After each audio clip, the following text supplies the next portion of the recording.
El tema que nos ocupa es realmente largo, extenso y tiene dos facetas. Por un lado, la estructural, la morfológica, y por otro, la funcional, tan íntimamente relacionadas entre ambas que continuamente vamos a tener que referir lo que digamos morfológicamente a lo funcional.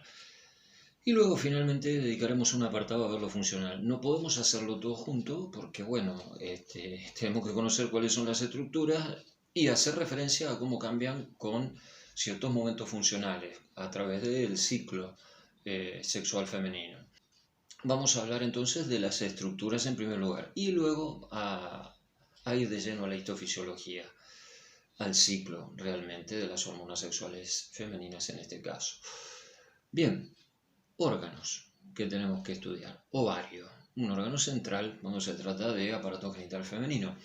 El ovario es un órgano obviamente par, bilateral, y que tiene un epitelio superficial, mal llamado epitelio germinal del ovario, pues no tiene nada que ver con el epitelio germinal, pero bueno, así se le suele llamar, y es un epitelio simple cúbico que le recubre completamente. Por debajo de él existe una lámina fibrosa de tejido conectivo denso llamada falsa albuginia del ovario, y luego encontramos ya bien la estructura propiamente del órgano, que consiste en una corteza y una médula. La médula se continúa con el hilio del órgano. Ya saben, el hilio de un órgano, el sitio por donde entran y salen los vasos al mismo. Tenemos que estudiar lo que hay en la corteza, tenemos que estudiar lo que hay en la médula. De entrada, además de todas las estructuras que nosotros mencionemos, siempre hay un intersticio que puede ordenarse de una determinada manera formando ciertas estructuras en la corteza y de otra manera completamente distinta en la médula, que se continúa libremente con el hilio. Bien, vamos a la corteza. ¿Qué encontramos en la corteza? En la corteza hay unos folículos, unas estructuras llamadas folículos ováricos.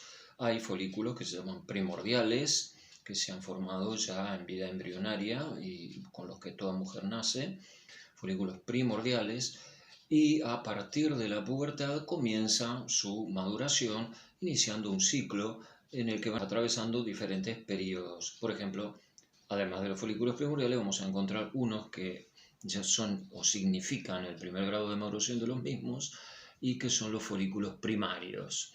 Luego vamos a encontrar los folículos secundarios y de ellos el más maduro, que se llama folículo de Graf, es el que va a producir el fenómeno de la ovulación. No podemos ni siquiera definirlo ahora porque tendríamos que decir la expulsión del ovario de tal y tal y tal otra estructura que no conocemos. Vamos a verlo de a poco. Además de los folículos primordiales, primarios y secundarios, de los cuales el más maduro es el folículo de Graf, bien, tenemos otro folículo que se llaman folículos atrésicos. ¿Por qué? Porque en cualquier momento de este proceso de maduración, algún folículo, sea primario o secundario, puede involucionar y formar estos folículos que se llaman atrésicos, en los que el ovocito, cualquiera sea su estado, muere y las estructuras que están en torno al mismo también sufre atresia. Bien, los vamos a encontrar como prácticamente cicatrices muy pequeñas en el ovario. ¿Qué estructura tiene un folículo primordial? Que son la mayor parte de los que vamos a encontrar en la corteza. Los primordiales tienen un ovocito primario envuelto en un epitelio folicular simple plano. Nada más, son los más pequeños, los más abundantes que vamos a encontrar. El estroma no se ordena en torno a los mismos. Los folículos primarios, en cambio, ya tienen un epitelio folicular simple cúbico o simple cilíndrico. Incluso los folículos primarios pueden tener un epitelio estratificado. Entre el epitelio folicular, simple cúbico, simple cilíndrico o estratificado, y el ovocito aparece una membrana o zona llamada membrana o zona pelúcida, glucoproteica. Es bastante notable, perfectamente notable, como vamos a poder apreciar en las ilustraciones. Además de ello, el estroma comienza a ordenarse en torno al folículo. Esto es, insisto, en la medida que maduran los folículos por acción de una hormona hipofisaria que se llama hormona folículo estimulante.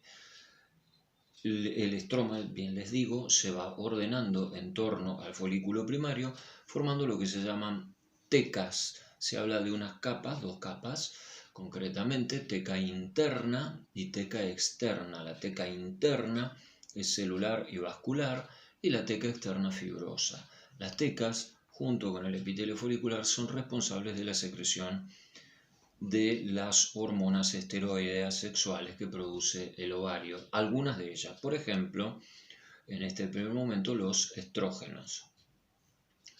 El siguiente paso es encontrarnos en la maduración, en el proceso madurativo, con los folículos secundarios. Los folículos secundarios presentan esta característica. Aparece una cavidad, por pequeña que fuese, en el epitelio folicular. Una laguna se llama, o se llaman, porque son varias las que van apareciendo, lagunas de Kohl-Exner. Las lagunas de Kohl-Exner coalescen, se fusionan entre sí hasta generar una gran laguna enorme que se llama antro folicular. Para cuando yo tengo antro folicular, esa gran laguna, ya el epitelio folicular tiene varias zonas perfectamente distinguibles. Por ejemplo, envolviendo en íntima relación con la zona pelúcida, y luego por dentro de la pelúcida del ovocito, vamos a tener una región que se llama corona radiada. El epitelio allí se llama corona radiada. Luego tienen la cavidad o antrofolicular, y la pared del antrofolicular está tapizada por un epitelio estratificado también, que es lo que se llama capa granulosa, y está en íntima relación con las tecas. Entonces, tecas y granulosa forman la pared del folículo secundario. Luego tengo la gran cavidad llena de líquido folicular y el ovocito que está envuelto en zona pelúcida y corona radiada. Bueno, pero no está nadando, está conectado a la pared, o sea, a la capa granulosa, por una región que se llama cúmulo prolígero o cúmulus oofurus. El cúmulo prolígero es la parte de epitelio, la porción de epitelio que conecta la corona radiada con la capa granulosa. Tenemos medianamente la estructura de lo que es un folículo secundario. Este folículo secundario llega un momento en que tiene tal grado de maduración que produce el fenómeno que se llama ovulación. La ovulación, que también vamos a estudiar más adelante a qué se debe, la ovulación es la expulsión del ovario del ovocito rodeado de la zona pelúcida, la corona radiada y el líquido folicular. ¿Y qué va a quedar dentro del ovario si eso es expulsado del ovario? ¿Y a dónde es expulsado? Bueno, es expulsado hacia las trompas del útero. Ahora, ¿qué quedó del folículo dentro del ovario? Y bueno, pues quedó la capa granulosa y quedaron las tecas. Las tecas y la granulosa, que hasta allí producían estrógenos, ahora comienzan a formar una estructura maciza, ya no folicular, una estructura maciza que se llama cuerpo amarillo o cuerpo lúteo. El cuerpo amarillo o cuerpo lúteo no es otra cosa más que tecas granulosas transformadas. En esta transformación las células cambian el tipo de esteroide sexual que producen y nos vamos a encontrar con que a partir de la existencia del cuerpo amarillo se dispara la producción de progesterona. No es que hasta allí no haya habido progesterona, pero esa producción basal que nosotros pudiéramos haber encontrado tiene origen en la suprarrenal. En cambio, desde la aparición del cuerpo amarillo, posterior a la ovulación, se dispara la producción de progesterona. ¿Por qué? Porque el cuerpo amarillo produce progesterona y es característico de este periodo después de la ovulación. Cuando se forma el cuerpo amarillo, aumenta la producción de progesterona. Bien, el cuerpo amarillo tiene una particularidad que ya tenemos que ir conociendo para poder entender a un futuro no muy lejano lo que es la histofisiología de este tema. El cuerpo amarillo tiene la particularidad de conservar su vitalidad, vive, vamos a decirlo de este modo sencillo, vive 14 días en ausencia de fecundación. O sea, que si no hay fecundación del ovocito, uno expulsa el ovocito. Bueno, Y si se encontró con algún espermatozoide, bueno, genial. Y si no se encontró, bueno, el cuerpo amarillo vive 14 días. Oiga, si se encontró con un espermatozoide del cuerpo amarillo, ¿cuánto vive? El que se encuentra con el espermatozoide es el ovocito que habíamos ovulado, ¿no? Bueno, si hubo fecundación, el cuerpo amarillo conserva su vitalidad 3 meses. Si no hay fecundación, el cuerpo amarillo conserva su vitalidad 14 días. Es importante porque el cuerpo amarillo produce progesterona, que es lo que mantiene la vitalidad de ciertas estructuras de otros órganos, concretamente les adelanto en el endometrio, y va a tener una influencia determinante en un proceso que se llama menstruación, que ahora después vamos a comentar. Por el momento veamos estos cambios que ha habido en el ovario, o que esta estructura, por empezar, la estructura y los cambios que sufre. Entonces tenemos toda una serie de estructuras hasta el momento de la ovulación y otras encuentro después de la ovulación. Folículos atrésicos puedo encontrar en cualquier momento. ¿Y cómo son? Bueno, presentan un espacio de retracción, el núcleo pignótico del ovocito, la membrana o zona pelúcida retraída, replegada sobre sí misma, pignosis nuclear en las células que le rodeaban del epitelio folicular, en fin, todo un escenario bastante sombrío, mortal, para ojos de quien lo ve desde el punto de vista de la biología celular y de la estructura histológica. Bien, ¿qué más encontramos? Encontramos células en el intersticio, en la médula. Las células del intersticio y la médula son importantes también, porque en la médula el intersticio no se ordena como en la corteza en torno a los folículos, pero son importantes sus células intersticiales. Las células del intersticio y del hilio son las que se encargan de producir andrógenos. ¿El ovario produce andrógenos? Pues sí, el ovario produce estrógenos en un compartimento endocrino que son sus folículos. Produce progesterona en un compartimento endocrino que es el cuerpo amarillo. Y produce andrógenos en un compartimento endocrino que son sus células intersticiales y del hilio. Bueno, así tenemos completada la estructura del ovario y las modificaciones que sufre durante el ciclo, aunque todavía no tengamos muy en claro cómo es esto del ciclo y cómo funciona. Ya lo vamos a ver, pero la estructura la tenemos. Vamos a otro órgano que es muy importante también y es el endometrio. El endometrio es la mucosa del útero. Nosotros en el útero encontramos 3 capas. Tapizando la luz del útero, el endometrio, la mucosa. Luego por fuera voy a encontrar el músculo, el miometrio. Y por fuera todavía voy a encontrar el perimetrio, lo que es peritoneo. ¿Qué estructura tiene el endometrio? El endometrio es la parte más compleja de lo que nosotros vamos a encontrar en el útero. Le diría que es el tema endometrio. El endometrio tiene un epitelio superficial, cilíndrico, simple, con 2 tipos celulares, células ciliadas y células secretoras. Por debajo tiene tejido conectivo. En ese tejido conectivo, si bien hay células intersticiales, encuentro glándulas, las glándulas endometriales. Y las glándulas endometriales y el conectivo van a formar una gruesa capa del endometrio que se subdivide en 2 regiones a grosso modo, que son el tercio basal, por eso digo 2 regiones a grosso modo, porque si hablo de tercio debería decir que se divide en 3, ¿no? Pero bueno, lo van a entender, van a ver que no es tan difícil. El tercio basal es la capa basal no funcionante del endometrio, es decir, la que no cambia cíclicamente con la acción de las hormonas, la que está siempre, digamos. Esa es la capa basal. La capa basal tiene una particularidad, está irrigada por unas arterias que se llaman arterias rectas.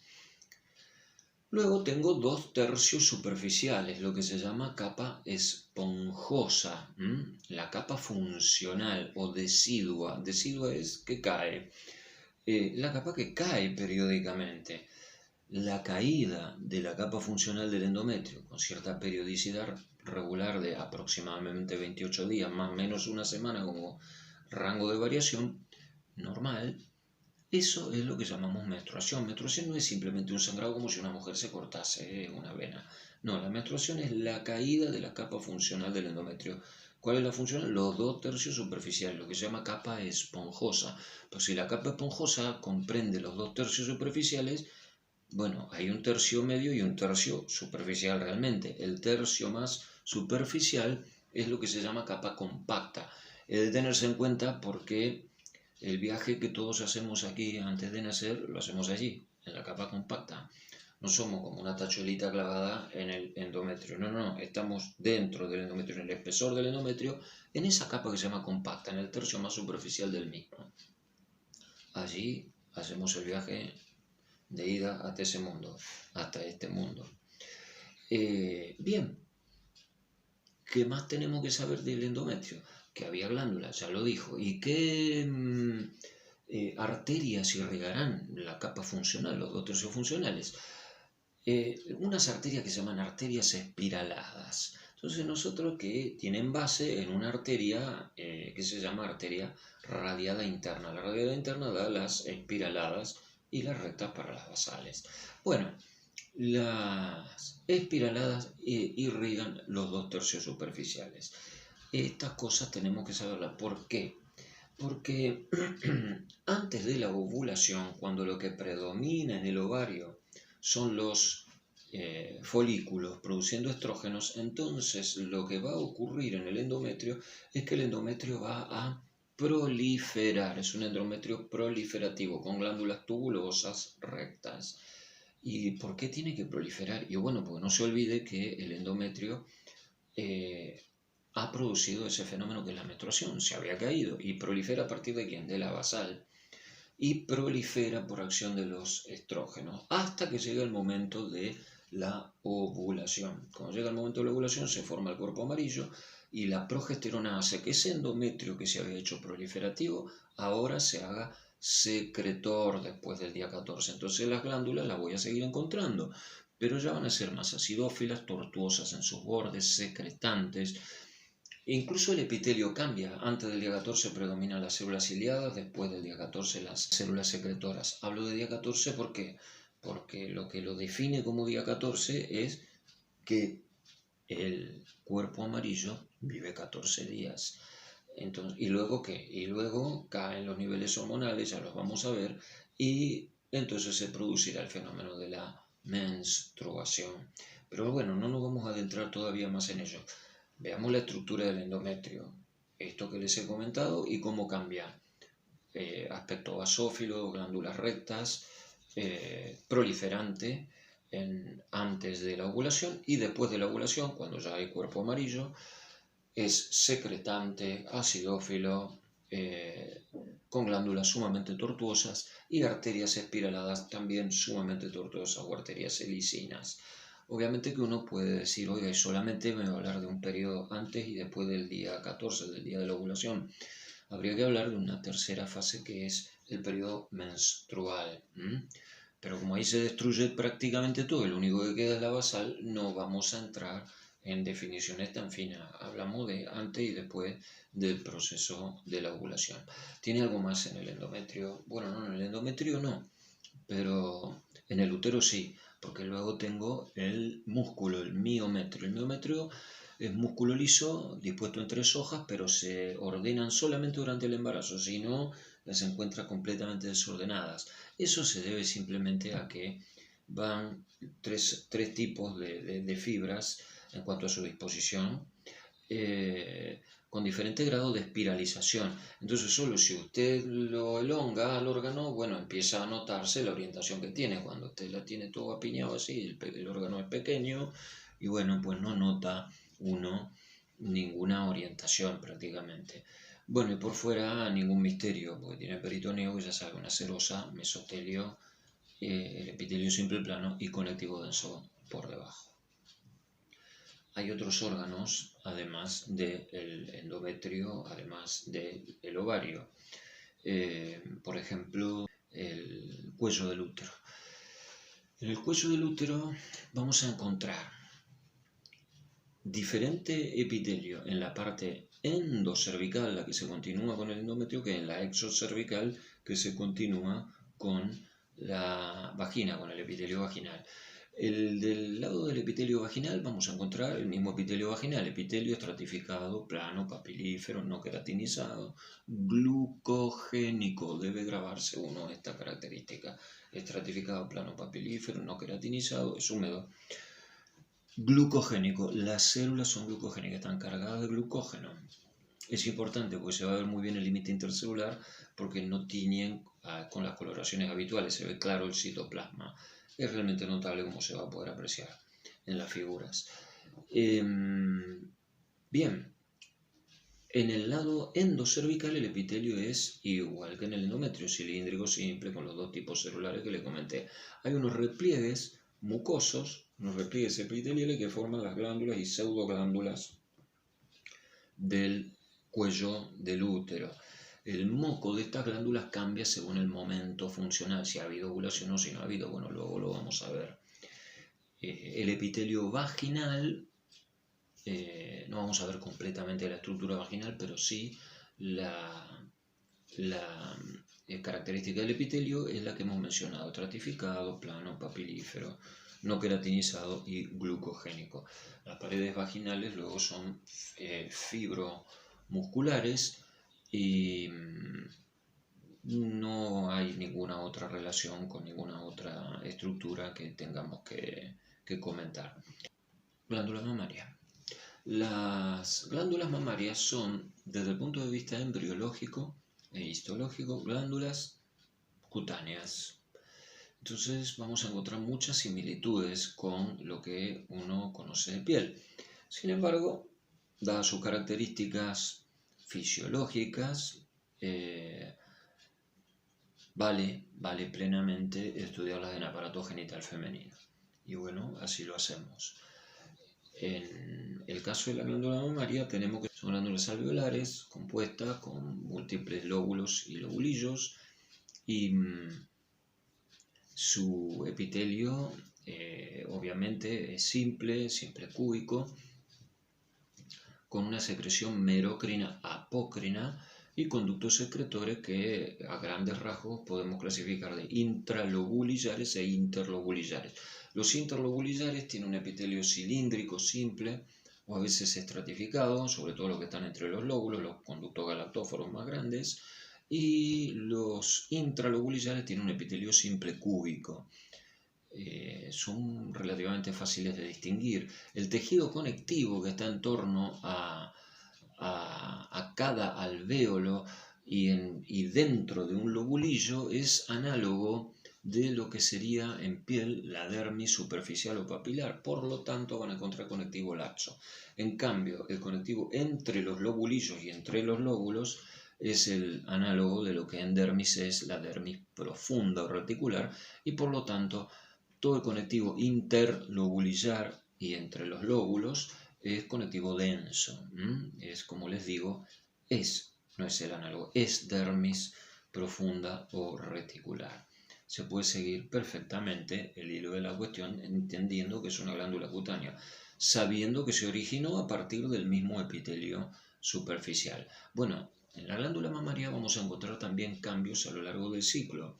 No es necesario que exista amamantamiento. Obviamente, si lo existe, cambia aún más dramáticamente, pero durante el ciclo, antes de la ovulación, predominan los conductos y después de la ovulación predominan los alvéolos. Obviamente no son secretantes, solo se van a hacer secretantes por acción de una hormona que se llama prolactina durante el embarazo, a fin, digamos, del periodo de embarazo y donde comienza ya realmente el periodo de la lactancia. Y mientras dure la lactancia, por acción de esta hormona, la glándula va a ser secretante. Entonces la estructura está íntimamente vinculada también a la función que se le solicita y a la función que tiene un órgano. Bueno, todos los órganos en realidad de la mujer cambian por este ciclo de hormonas sexuales. Si bien piel tenemos todos, varones y mujeres, no es lo mismo la piel en la mujer que la piel en el varón, por caso. Es decir, desde la textura, el brillo, en fin, muchas cosas. Afecta a todo el organismo, lo cual no es ni bueno ni malo, es simplemente, bueno, pues un hecho. Las estructuras pueden ser las mismas, pero tienen matices, características que hacen que lo podamos reconocer con facilidad. Bien, hay sin duda algunas otras cosas más, pero conviene verlas con la histofisiología.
No podemos comprender bien los cambios que hemos visto en las estructuras de estos órganos sin estudiar la histofisiología del ciclo sexual, hormonal, femenino.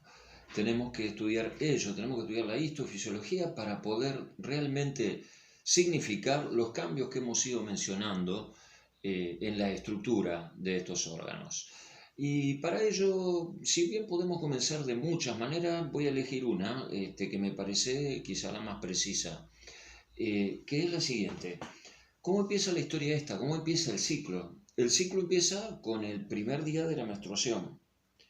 ¿Y cuándo termina? Bueno, con el primer día también. Por eso es un ciclo.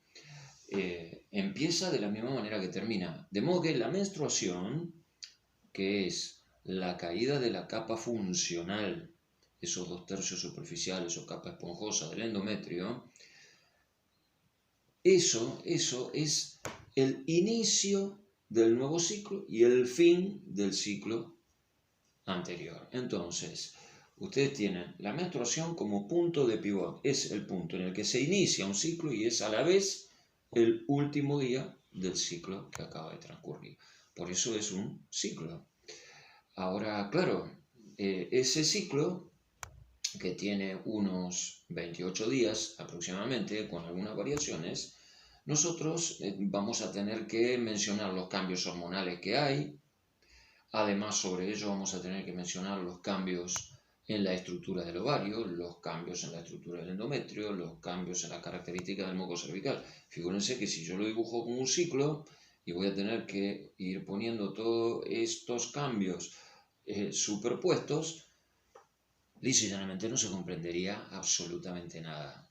Entonces, ¿qué hacemos? Bueno, lo abrimos el ciclo y lo estiramos como si fuese una regla. No voy a doblar la regla para romperla y volverla a mostrar cómo es un ciclo. Pero lo que tenemos cuando decimos del día 0 o 1 al día 28 es un ciclo. ¿Por qué? Porque empieza con la menstruación y termina con la menstruación. Porque yo tengo que atar los dos cabos. El de inicio y el de final. Bien. ¿Cómo nos arreglamos entonces? Bueno, la menstruación, dijimos, caída de la capa funcional del endometrio. Bueno, se inicia el ciclo. ¿Cómo están los niveles hormonales en cuanto a las hormonas esteroides, las producidas por el ovario? Bueno, los niveles de estrógenos están bajos. ¿Por qué? Porque lo que encuentro, como van a poder apreciar en la figura, lo que encuentro es en el ovario folículos primordiales. Entonces, como esos folículos primordiales aún no están madurando y no producen estrógeno, encuentro bajos niveles de estrógeno.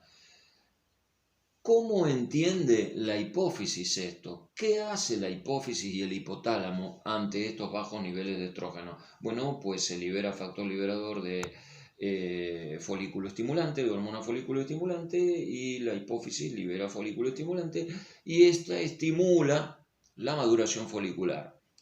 Entonces, la folículo estimulante, como se va apreciando en el gráfico, vamos a ver que va aumentando. Y en la medida que va aumentando, si miro lo que ocurre en el ovario, voy a ver que tengo ya folículos en crecimiento. ¿Cuáles? Bueno, progresivamente folículo primario, luego folículos secundarios, hasta que el más maduro de ellos, el folículo de Graf, va a producir un fenómeno que es la ovulación hacia lo que se llama el día 14. Ahora van a ver qué significado tiene esto de día 14, aunque algo hemos ido esbozando durante la conversación acerca de la estructura del ovario. Bien, entonces, los estrógenos estaban bajos, entonces aumenta la folículo estimulante. Por lo tanto, los folículos maduran y comienzan a producir estrógenos. La cantidad de estrógeno llega a un pico hacia el día 13, es decir, día 13, que es un día antes, 24 horas antes de la ovulación. El día de la ovulación se produce un pico de hormona folículo estimulante y, por un mecanismo neurogénico, se asocia a ella un pico de luteinizante, un pico de LH. El pico de LH, el abrupto pico de LH, es lo que provoca la ovulación. ¿Qué es la ovulación? La expulsión del ovario del ovocito rodeado de la pelúcida y la corona radiada. Obviamente sale también líquido folicular. ¿Y qué queda dentro del ovario de lo que fue el folículo? Bueno, pues lo que queda es la capa granulosa y las tecas, que pasan a formar lo que de aquí en adelante se llama cuerpo amarillo. El cuerpo amarillo, si no hay fecundación, tiene una vitalidad de 14 días. Se dice, redondeando, vive 14 días. En realidad no vive así y muere de muerte súbita al día 14 una vez que se ha generado, sino que hacia el día entre el 9 y el 11 ya empieza, una semanita antes prácticamente, ya empieza a dar muestras de que va a caducar su función, su vitalidad. Bien, ahora vamos a ver por qué. Porque lo que hace el cuerpo amarillo es producir progesterona. Fíjense que son las mismas células que antes producían estrógenos, las tecas y la granulosa, pero ahora ya sin el ovocito, bueno, formando el cuerpo amarillo, van a producir progesterona. La progesterona es la hormona predominante, la hormona esteroidea predominante después de la ovulación, es decir, después del día 14. ¿Y por qué tanto nombre de día 14? Bueno, porque el cuerpo amarillo tiene esa vitalidad de 14 días en ausencia de fecundación. Si hubiese fecundación, el cuerpo amarillo conserva su vitalidad durante los 3 primeros meses del embarazo. Luego, el comando hormonal del embarazo lo toma la placenta, que ya está completamente formada y madura. Pero es eso lo que dice día 14, lo que indica que ese es el día 14, que son 14 días fijos desde la ovulación a la menstruación. Cualquier mujer sabe que el ciclo no dura siempre 28 días. De modo que yo no puedo decir que siempre el día 14 esté en el medio. Oiga, ¿y por qué? Si de la ovulación a la menstruación es fija la duración. ¿Por qué? Porque el cuerpo amarillo vive 14 días. Bueno, sí, de la ovulación a la menstruación, pero de la menstruación a la ovulación no es fijo. Dicho en otras palabras, si una mujer menstrua hoy, puede estar segura, absolutamente segura, que 14 días atrás había ovulado. Porque justamente por eso menstruó, porque el cuerpo amarillo ha conservado una vitalidad característica en él de 14 días. Lo que no puede asegurar ninguna mujer es, hoy menstrua y en 14 días va a ovular. ¿Qué sé yo? No lo sabe, no lo sé, no se puede saber. ¿Por qué? Porque es variable desde la ovulación, desde la menstruación a la ovulación es variable. Por eso los ciclos a veces duran menos y a veces duran más. porque el primer periodo, desde la menstruación hasta la ovulación, puede acortarse o alargarse. No así la segunda fase, es decir, desde la ovulación a la menstruación es fijo, son siempre 14 días.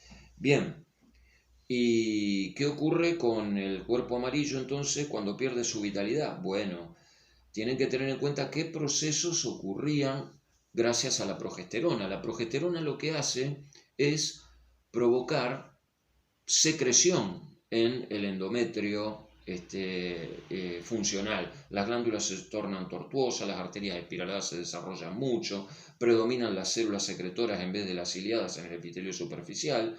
Bien, todos esos cambios las provoca la progesterona. Y tiene una particularidad, miren, el endometrio entero, crece en forma lineal, a la 1 sería, mientras que las glándulas crecen al cuadrado. Las glándulas están contenidas dentro de ese endometrio, pero crecen más que el endometrio que las contiene. Y finalmente, las arterias selicinas o espiraladas crecen al cubo. Son quienes más sufren la falta de lugar, de espacio, porque crecen dentro de una estructura que crece menos que ella. Repito, el endometrio en su totalidad crece linealmente, las glándulas al cuadrado y las arterias al cubo. Va a faltar espacio, pero existe la vitalidad para soportarlo por la presencia de progesterona, hasta que falte la progesterona. ¿Y cuándo va a faltar la progesterona?